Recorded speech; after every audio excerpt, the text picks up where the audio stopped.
You're listening to Later with Mo Kelly on demand from KFI AM 640.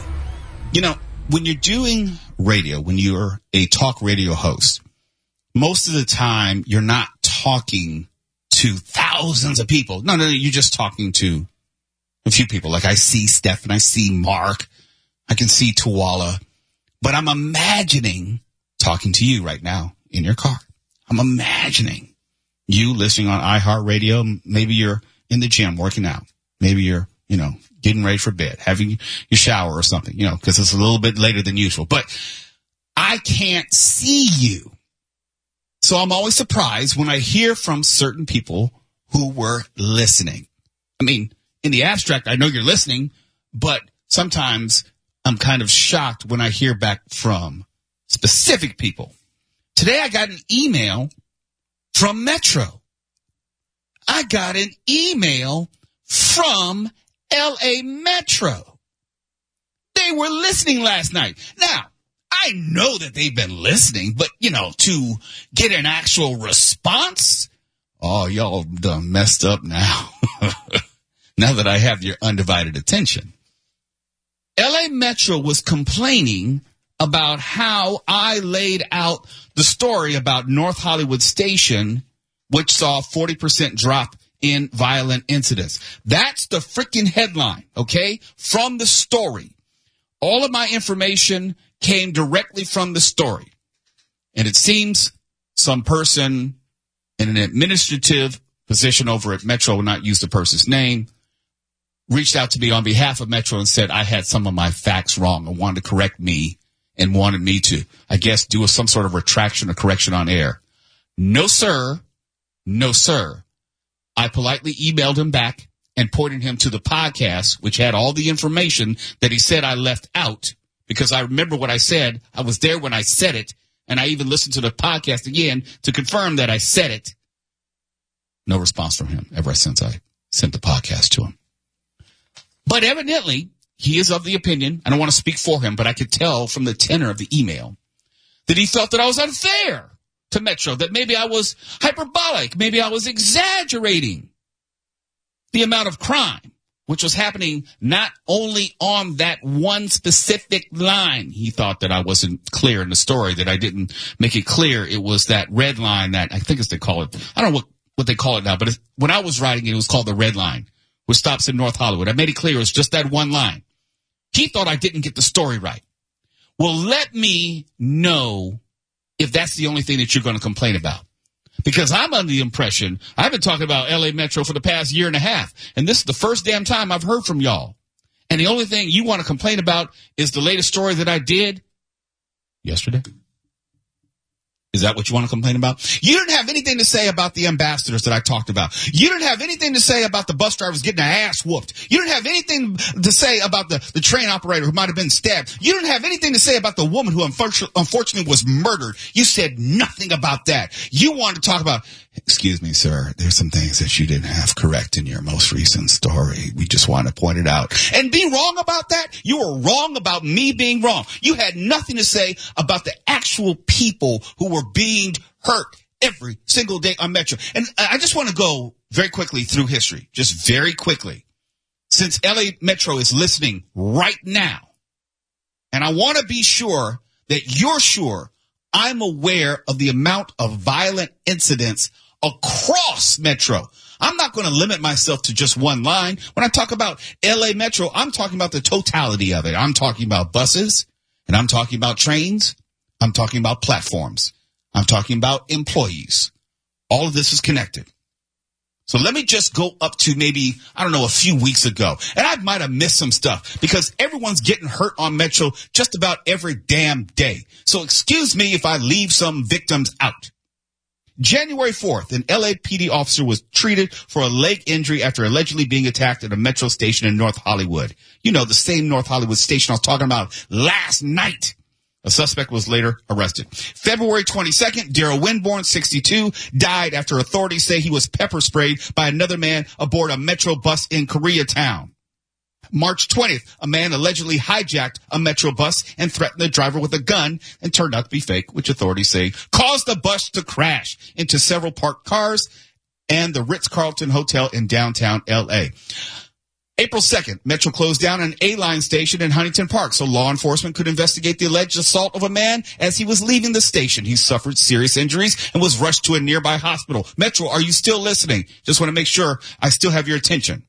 April 13th, an elderly man riding a bus in Silver Lake was stabbed by another passenger after they got into an argument. The suspect was arrested and the victim was treated at a local hospital. That was on April 13th. Also on April 13th, in South LA's Willowbrook neighborhood, a man allegedly began yelling at a Metro bus driver. When the driver stopped the bus, the police said the man then punched him in the face and stabbed him in the chest. The driver jumped off the bus and was able to get away. That was on April 13th. April 17th, as a Metro bus traveled through Santa Monica, a man allegedly kicked in the door of the bus and attacked the driver. Are you picking up the theme here? April 22nd. Mirna Araz, 67, was stabbed in the throat and killed in a sudden, unprovoked attack. That trial continues right now. April 26th, an argument broke out on a Metro bus in South L.A., and the driver ordered the passengers to get off. Once off, one person stabbed the other person several times with a knife. May 7th, a Metro train rider was shot dead and a security guard was stabbed following a violent encounter in East Hollywood. According to police, a pair of security guards chased down the rider after he allegedly pulled the train's emergency brake and got off. They ran after him and pepper sprayed him at the Metro B-line station. And that's when the man allegedly pulled out a knife and stabbed one of them in the leg. May 7th. May 13th, an altercation on a Metro bus in Glendale spilled into the street and led to two people being stabbed after the driver ordered the group to get off the bus. Another two people were arrested. That was May 13th. Also on May 13th, a woman was stabbed inside an elevator at the Green Line Metro station near South Vermont Avenue in South LA, not too far from where I live. May 14th, the next day, a man police described as homeless allegedly attacked another rider with a wrench aboard a Metro bus in Encino. The suspect slammed the wrench into the victim's chest after stealing their cell phone. May 16th. This is all within the course of 2 days. Juan Luis Gomez Ramirez was shot and killed while riding a Metro bus in Commerce. He was going home from a new job at a packing warehouse. The suspected gunman sat behind Gomez Ramirez after getting on the bus and allegedly later following him to the exit. Then he shot him in the head. May 21st, deputies responded to a stabbing reported on a Metro bus in Linwood. June 21st, Juan Garcia, 38, was on the E-Line Metro train at a South Los Angeles station in West Adams when authorities say someone on the platform approached him as the train was leaving and shot him in the head.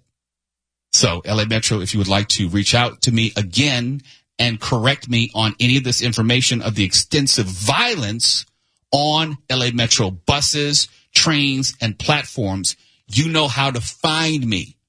And thank you for continuing to listen to Later with Mo Kelly. You're listening to Later with Mo Kelly on demand from KFI AM 640. Home to Emily. A lot of people may not know the actual name of the song, but the name of the song, Home to Emily, written by the late artist Patrick Williams, and it also was the theme to the Bob Newhart show. One of my favorite shows as a kid. And if there's anything that I can appreciate about the now late Bob Newhart, was his uncanny ability to find humor, laugh out loud humor, by saying nothing at all. He found the funny in the silence. He found the funny in not saying anything and letting the joke just sort of hang out there. And it was something that wasn't done, and I don't think it was actually appreciated. In fact, I know it wasn't appreciated. It's mind-blowing to me to think that he did not win an Emmy for any of his best work. He won an Emmy in 2013 for Outstanding Guest Actor in a comedy series for an appearance on The Big Bang Theory. How he got overlooked for all of his great work for the Bob Newhart show or Newhart, I have no freaking idea. And did you know this? He only won one Emmy, but he won 3 Grammys. How in the hell is that even possible? Have you not heard his comedy albums? They're funny. No. Not that he won 3 Grammys, but his television work wasn't equally lauded. No, I get your point. But this is a good occasion to remind everybody to hear those, because they're laugh out loud funny. And you can find all that stuff on YouTube. And a lot of them are his one-sided phone calls. I'll admit to you that I was too young to appreciate his humor when his show was on when I was a kid. And I think it ages tremendously well because of how smart it was. It ages tremendously well. And it was my father, part of it because my father loved the Bob Newhart theme. And that's part of the reason why I let it play so long, because it's something I played when I was in stage band at Calimere Middle School back in the, prehistoric era, like 1980, I think it was. So I always had an appreciation for the theme. And through the theme, I discovered the show, watching it in the mid to late 1970s. And I didn't get all of it, obviously, as a kid, because I couldn't understand the finer points of deadpan humor. Right. But then you get older and then you realize, oh, this guy is hilarious. Hilarious. And I think part of the secret was he surrounded himself with the kooks and he was the reactor. Well, I don't know. I know I haven't told us on the air. If we do something that's funny here on this show, and every once in a while we manage to be funny, I tell people, someone will hit me on social media and say, that was really funny. And I explain to them, well, it works because there's a formula. Like if we're talking about Tawala and his conspiracy theories, someone has to be the straight guy. Not everyone can try to be funny at the same time. And I would say that's a direct reflection of the type of humor that Bob Newhart would do. He wasn't trying to be funny. He was letting the funny just kind of hang out there. And he would say, look, it's funny over here. He didn't have to say it. It could be his facial expression. It could be a pregnant pause. It could be a way where he seemingly struggled to find the words. It was all intentional, but that was the subtlety in his comedic genius. You can't have a whole cast that's nothing but mooks. You got to have a straight man. Right. Did you have a favorite? Sorry. No. Sorry. I was getting ready to go there. I was wondering if you had a favorite episode, because all day I've been thinking about the one where Bob and his and Howard and the other guy get drunk and order Chinese food. That one, and there's the infamous Thanksgiving episode. Hey, I know what. Why don't we send out for some Chinese food, guys? Oh, I got the number of a great little Chinese place. Well, let's call them. It's a laundry. Why don't we send out for some pizza? You said pizza. Do you want to say pizza, but you said pizza, didn't you, Bobby? You said pizza, Howard. Hello, is this the house of who? I'd like to order some Chinese food. What do you want? Howard wants pizza. No, I don't. He wants the Mugu Gai Pan. Did you hear what Howard wants? Mugu Gai Pan. That's what I want too. Dr. Jerry Robinson wants Mugu Gai Pan. And more Mugu. You hear what you just said? No, he said Mugu Goo Goo. He said Mugu Goo Goo. That's right. You said Mugu Goo Goo. Maybe I'm ordering Chinese baby food.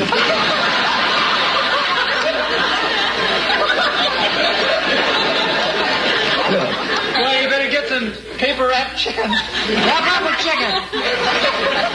Next. I'll have the sweet and sour pork. Make up your mind, Mr. Collins. Okay, I'll have the Mugu Gai Pan. More Mugu Gai Pan. There's a Ramaki. I'll have another Mugu Gai Pan. More good to go. My name is Bob Hartley. It's in the book. Bob Hartley.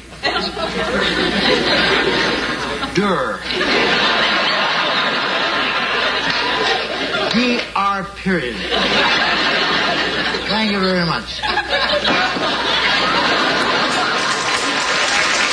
Yeah, there's no one like Bob Newhart in today's world of comedy. The subtlety, the facial expressions, and you could be funny without being ridiculous.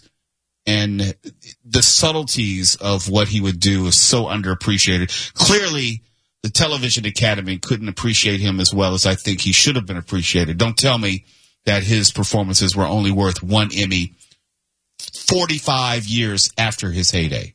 Let's pause to note that you and I both zeroed in on the Mugu Goo episode. Right. That is hilarious. But 94 years old, that is a long run. That's a good run. No, he didn't get cheated in that regard. Bob Newhart, gone at the age of 94, and we shall miss him. You're listening to Later with Mo Kelly on demand from KFI AM 640. And before we get out of here, there's this one story I want to comment on because I feel like it's not being reported correctly.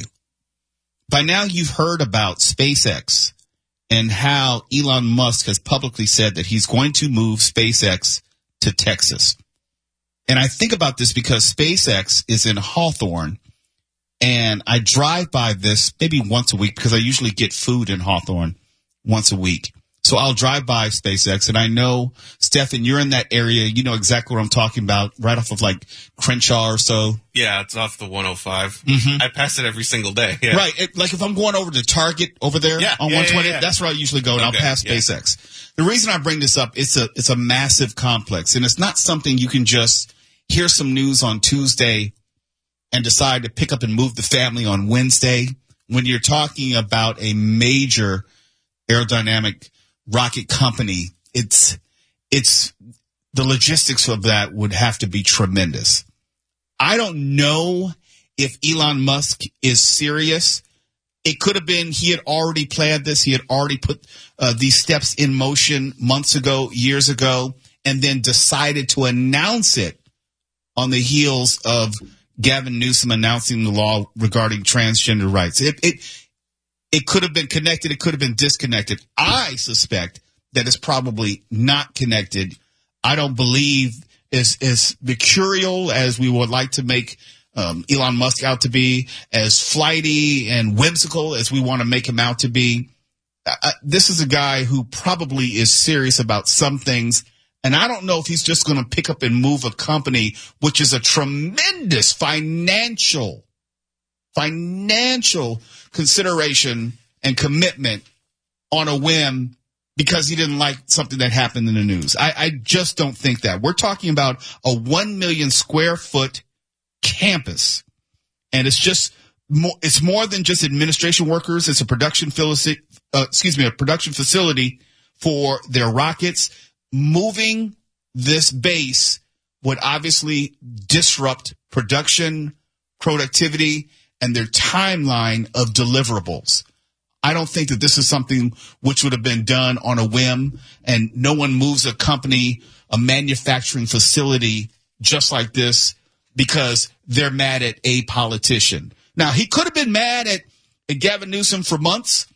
He could have been planning this for quite some time, and then he just wanted to tie it to that public announcement. I don't think so. I don't think so. That's a humongous move to make. Yeah. I know you want to say, this is the last straw. That's it. I'm moving. And that sounds good because you're also at the same time announcing that you're going to be donating ungodly amounts of millions of dollars to Trump. And it sounds good to tie you to your Republican beliefs, and you're pushing the whole power of X behind Trump. So all that tying in together to me is just pomp and circumstance. It's like this move is something that was probably going to happen anyway, because if we remember, he talked about the move a while ago. He did. Around the same time that Disney was talking about making this big move to Florida. Yep. Yeah, so this is like, yeah, dude, we knew you were going to do that. Yeah, so this is something that one probably has nothing to do with the other, because SpaceX has the responsibility of some 7,000 jobs, 16% of the total employment in the city of Hawthorne. You can't move all these facilities, all this production, and all this human capital on a whim and keep everything smoothly. But you have to relocate all these employees. It's not like you're going to say, hey, you can come with us or quit. It's not that easy. Yeah. You're talking about a lot of engineers, talking about a lot of, no pun intended, moving parts to move a campus and operation of this size from California to Texas. I'm not saying he's not going to do it. I'm not saying that he isn't serious. I'm saying that if he's really going to do it, this was already in the works. The logistics of it was already in motion months ago. Yeah. You don't wake up and look at the news and say, oh my gosh, I can't believe that Gavin Newsom is doing this. You know what? F it. I'm taking everything. I'm taking all my marbles and 7,000 employees and all my manufacturing and all my facilities. We're moving to Texas. No. That's impossible. If he did that, do you know the impact on just the company and the faith and trust in him and his decision-making abilities? No, people would be quitting like left and right. Yeah. So again. And also contractually, I don't know if he can do that with all of his talent, because people have individual contracts where you just can't pick up and move. Oh, absolutely. Absolutely. I love that the timing of this, it worked in his favor. He is always taking some dig at California, Southern California, even Northern California. Fine, we get it. Musk, you've hated California for the longest. And when you first reported moving, I believe even then, we said bye. Right. It's going to hurt Hawthorne. I don't know how much it's going to hurt California, big picture, when you're talking about the 5th largest economy in the world. I just want to put that out there because sometimes people are so quick to just believe whatever is put forth when it doesn't make sense on any level. Hell, if I decided to move my house tomorrow because of something I saw in the news, that's logistically not a thing. You just can't do that. And then you want to talk about a company of some 7,000 employees, and he has a timeline that he has to deliver these rockets and also a launch schedule for his rockets. It's not that easy. All I'm saying is keep watching the story and see if it actually turns out the way that it's been originally presented. So we'll see you tomorrow for a fabulous Friday. We're going to have all sorts of fun. We're going to tell you about some tickets that we're going to be giving away to the Hollywood Bowl and Barbie next week as well. We're live everywhere on the iHeartRadio app. The news has been updated. Click to refresh. KFI and KOST HD2. Los Angeles, Orange County.